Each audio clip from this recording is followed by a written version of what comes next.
Pemerintahan Joe Biden diam-diam menggunakan aturan otoritas daruratnya. Hal itu dilakukan agar mereka dapat menjual sekira 14.000 peluru tank ke Israel tanpa tinjauan Kongres.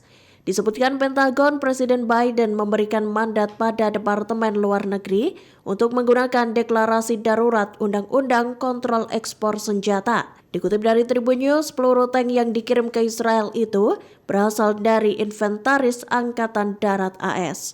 Amunisi itu terdiri dari selongsong peluru tank M830A1 High Explosive Anti-Tank Multipurpose with Tracer 120 mm. Meski begitu, Pentagon tak menjelaskan kapan penjualan 14.000 peluru ke Israel itu akan direalisasikan. Dari penjualan tersebut, Amerika Serikat dilaporkan meraup cuan sebanyak 106,5 juta dolar Amerika Serikat atau setara 1,6 miliar rupiah. Namun tindakan ini mendapatkan sorotan negatif meski Menlu AS Antony Blinken menetapkan penjualan itu sebagai bentuk dukungannya pada Israel. Tindakan Amerika itu disebut tak sejalan dengan upaya Washington untuk menekan Israel agar meminimalkan korban sipil di wilayah Gaza.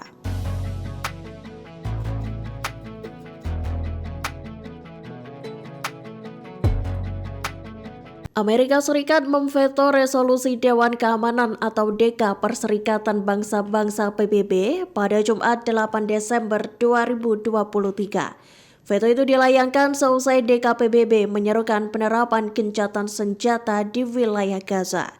Dikutip dari VOA Indonesia, 13 negara anggota Dewan lainnya mendukung usulan resolusi tersebut, sedangkan Inggris memilih untuk abstain.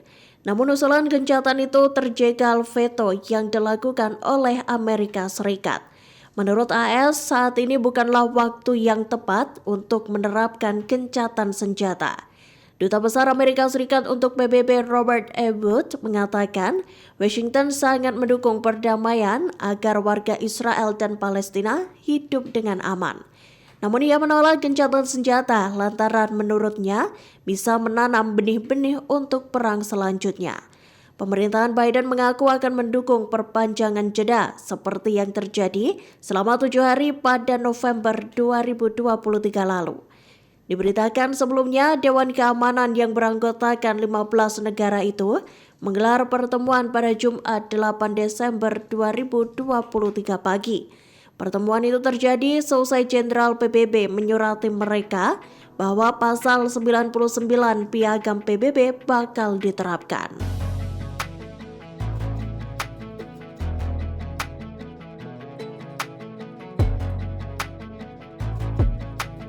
Pasukan Pertahanan Israel atau IDF melucuti pakaian puluhan pria warga sipil Palestina. Puluhan orang itu lantas dibawa ke sebuah lokasi yang dirahasiakan. Di media sosial, rekaman pria-pria Palestina ditelanjangi itu viral. Dikutip dari Middle East Eye, seorang saksi mata mengungkap sedikitnya ada 7 orang yang ditembak mati. Pasukan Israel menembak orang-orang itu lantaran mereka tak mematuhi perintahnya secara cepat. Para pria Palestina itu dikumpulkan dari rumah-rumah dan sekolah-sekolah yang menampung ratusan pengungsi di jalur Gaza Utara. Diketahui jurnalis bernama Dia Al-Kahlo turut dalam barisan pria-pria yang dikumpulkan IDF. Tanya itu ada pula dokter, akademisi, jurnalis, serta manula yang turut ditahan oleh pasukan Israel. Diberitakan sebelumnya, IDF mengepung sekolah Khalifa bin Zayed Al Nahyan pada Kamis 7 Desember 2023. Sekolah di Beit Lahia juga dikepung tentara Zionis selama berhari-hari.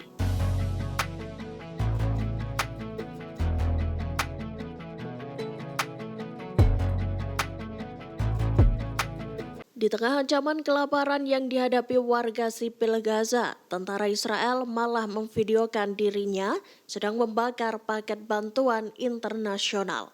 Dikutip dari Tribun News, dalam video yang beredar, 2 tentara Zionis menyulutkan api ke bantuan berupa makanan dan air minum. Diketahui aksi itu dilakukan di Seijaya, bagian utara Gaza.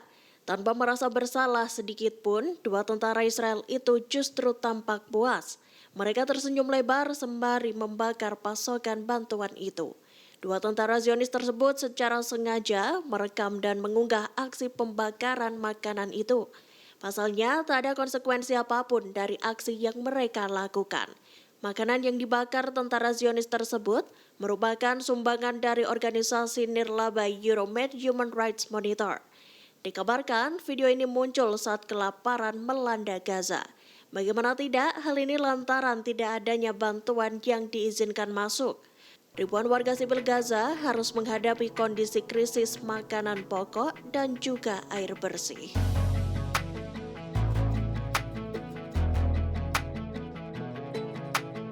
Kelompok militan Hamas memberikan peringatan pada pasukan Israel Minggu 10 Desember 2023. Hamas tegas mengatakan bahwa tak akan ada sandera yang meninggalkan Gaza dalam keadaan hidup kecuali tuntutan mereka dipenuhi. Dikutip dari Al-Arabiya, hal itu disampaikan oleh juru bicara sayap bersenjata Hamas, Abu Ubaidah. Hamas ogah membebaskan sandera tanpa adanya pertukaran dan negosiasi. Seperti diketahui, saat gencatan senjata sementara di Gaza berlangsung, 105 sandera telah dibebaskan. Dari 105 tawanan itu, ada 80 orang Israel yang dipulangkan dengan imbalan 240 tahanan Palestina. Israel mengatakan masih ada 137 tawanan yang berada di wilayah Palestina tersebut. Mediator Qatar mengatakan upaya untuk mengamankan gencatan senjata baru dan pembebasan lebih banyak sandera sedang berlangsung. Namun Israel masih terus membombardir Gaza secara terus-menerus. Di sisi lain, Abu Ubaidah menegaskan bahwa militan Hamas bakal terus melawan pasukan Zionis.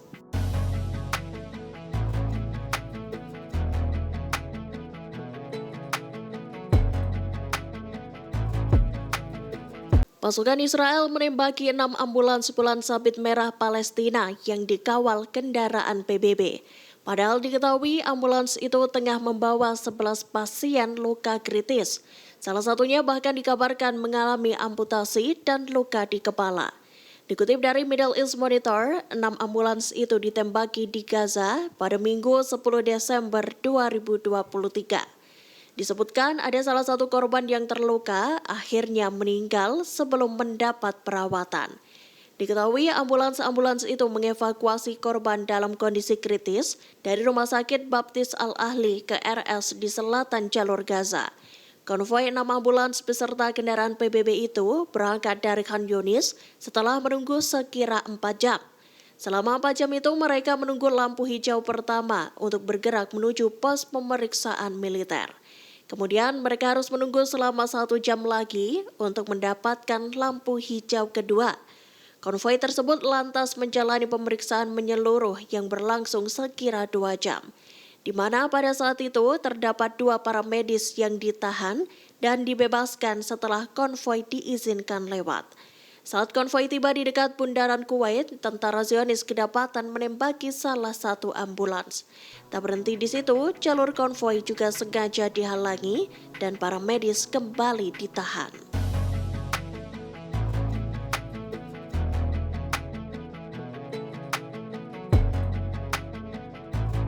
Sayap militer Hamas Brigada Al-Qassam merilis rekaman penyerangan mereka pada Minggu 10 Desember 2023. Dalam video tersebut, para pejuang dengan gigih melawan pasukan pendudukan Israel di Khan Yunis. Dikutip dari Al-Mayadin, rekaman itu memperlihatkan saat pejuang Al-Qassam terlibat dalam pertempuran dengan sekelompok pasukan Zionis. Mereka juga menembakkan rudal berpemandu presisi ke arah pasukan infanteri. Disebutkan pasukan infanteri itu berusaha mendirikan posisi militer di sebelah timur Khan Yunis. Dalam rekaman itu pula posisi Israel diserang dan kendaraan militer Zionis itu dihancurkan dari berbagai arah. Brigada Al-Qassam juga mendokumentasikan penggunaan pesawat perang tanpa awak yang melawan pendudukan Israel, yang mana sebuah UAV menjatuhkan bahan peledak ke tank milik Israel di timur Khan Yunis. Setidaknya 44 tank Zionis itu hancur selama 48 jam terakhir. Sedikitnya 40 tentara Israel dikabarkan tewas dan puluhan lainnya terluka.